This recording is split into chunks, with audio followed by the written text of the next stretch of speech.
Yo,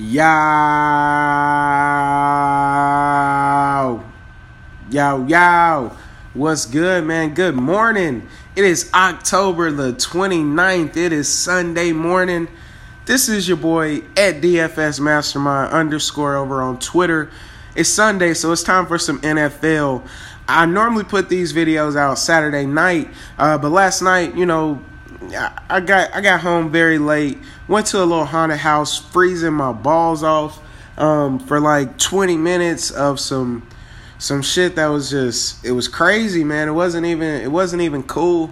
I'm not a big Halloween type guy, but you got to make sacrifices, for the relationship. So that was my night, man. I didn't have fun. I got a scratchy throat. It was just freezing, man. But it's all good, man. Today we back, you know what I'm saying? Woke up this morning feeling good. Finna put this video out. And we finna get into some football, man. One positive thing that I will say, I'm glad that this video is coming out now that I can I have a little update for weather, man. Not saying that y'all wouldn't have known that, but this is something to really take into your mental, man. Take into consideration. We have very bad weather in Dallas versus Washington. We have bad weather in San Francisco at Philly. And we have bad weather in the Atlanta versus the Jets game. Now, the impact that the rain and wind has made on these games, man, it brought some of these totals down. And I wanted to just show that really quick. As we see, the Atlanta versus the Jets started off at a 46, is now down to a 44. San Francisco versus Philly started at a 48, now 45. And then we got the what was the highest scoring game on the slate in that Dallas-Washington game.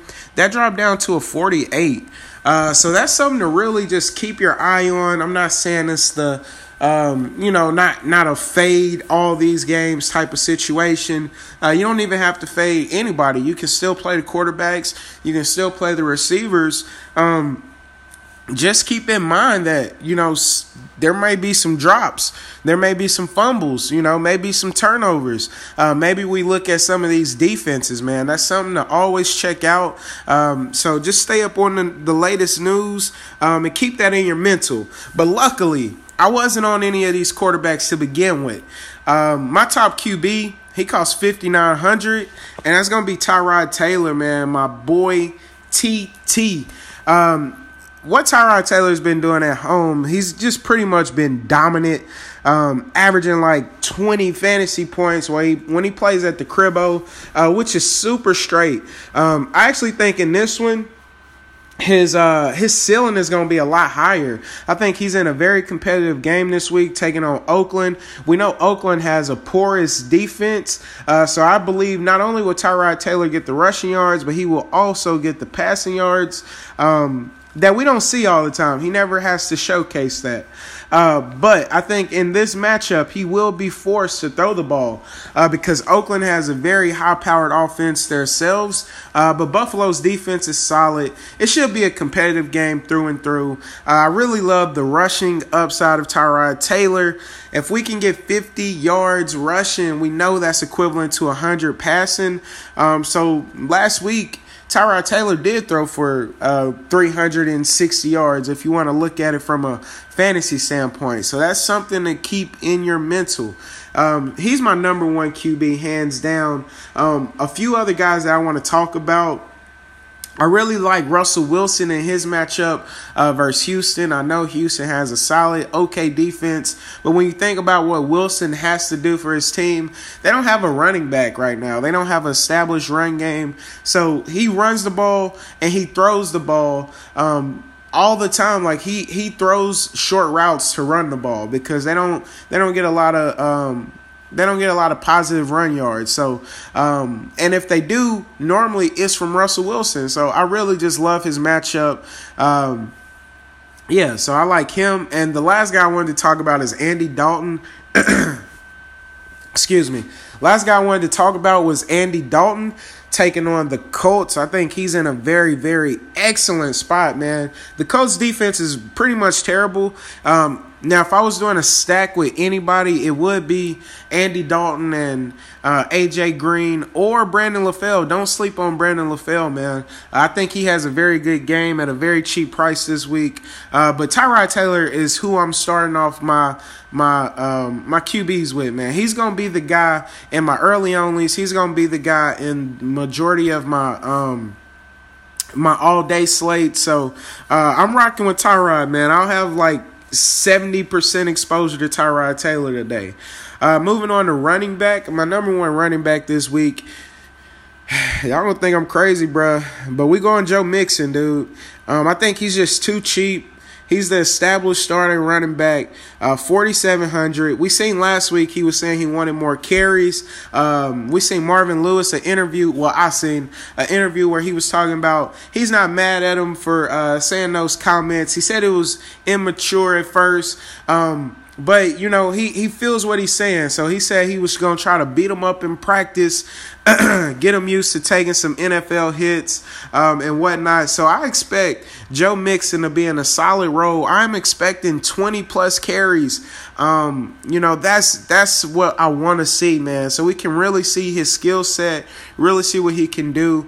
I think Andy Dalton and the Bengals, they go up early in this one, and I think they have no other choice but to run the ball. We've seen Jeremy Hill pretty much get phased out. So Joe Mixon is the every down back, man. I shouldn't say that because you still got Giovanni Bernard lurking around. But he gets the bulk of the carries, man. I think this week is an excellent week. Cheap price tag. I'm going to lock him in. Number 2 running back is going to be Jordan Howard. I love what he's doing. 21 carries last week, only 65 yards. That is A-OK because a lot of people will be off of him, man. And I'm not a believer in this New Orleans Saints defense like a lot of people are. I think their pass rush is very aggressive. It's going to create some holes and running lanes for Jordan Howard. I think the only bright spot of this team is the fact that they create turnovers. Marshawn Lattimore has been playing excellent on a single standout basis, but as a team, they're not playing great defense like everybody's talking them up to be doing.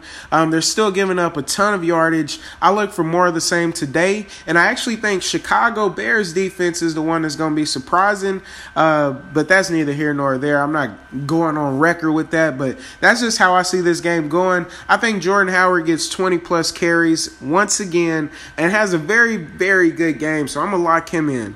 Moving on to receiver. I got to get cheap, man. I already talked about this guy. Y'all know who it is. I'm going right down to Brandon Lafell. I believe he's in an excellent, excellent spot. Once again, man, this Bengals matchup is in a good spot in my eyes. It's one of those games that I really want to target. Just the Bengals offense, and we could target the Bengals defense. I believe they're in a good spot as well. But everybody's going to be on the A.J. Green train. You know, he rarely lets people down. But Brandon Lafell should be running wide, butt, booty naked, open all game. At 3,700, we can lock him in, man, to get to that production. Last week he had 7 targets. Week before that, 8 targets. So you're seeing a sighting of Brandon Lafell. This would be a cheap pickup in season long, of course, too, for all my season longers out there. But Brandon Lafell's in a good spot today. I'm gonna lock him in. Just a tremendous value play, man. I really love that. That allow us to do a lot more things with our budget. So I'm going to plug him in. I think he's in a safe, secure spot. Another receiver, I can't give y'all a whole lineup, but I'm going to give you one more receiver before I get out of here, and that's going to be Chris Hogan. I think he's in a pretty decent spot himself. We got Brandon Cooks, who's he's trending in the right direction.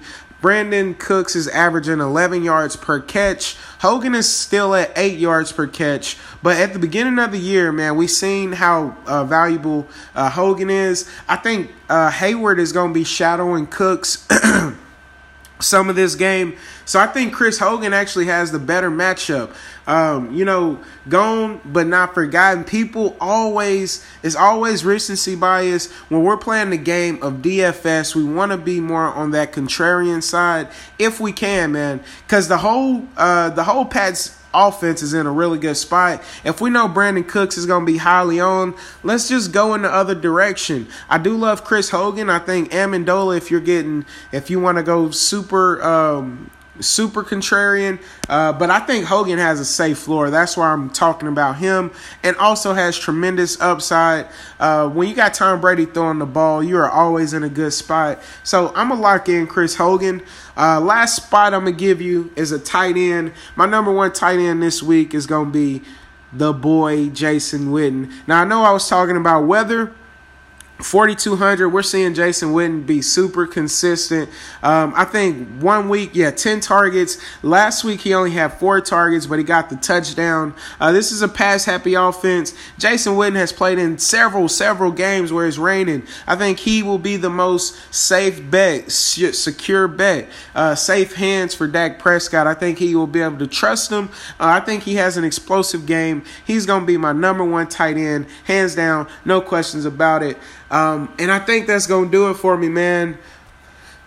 Those are my top plays, man. Hopefully this video was useful. What I want y'all to do is stay up on the news. Like I said, I want y'all to get to the green line. I want y'all to like, comment, subscribe. I want y'all to bless up, and I want y'all to have a wonderful, wonderful Sunday. Y'all, let's get it, man. I can't hit the stop button. There we go.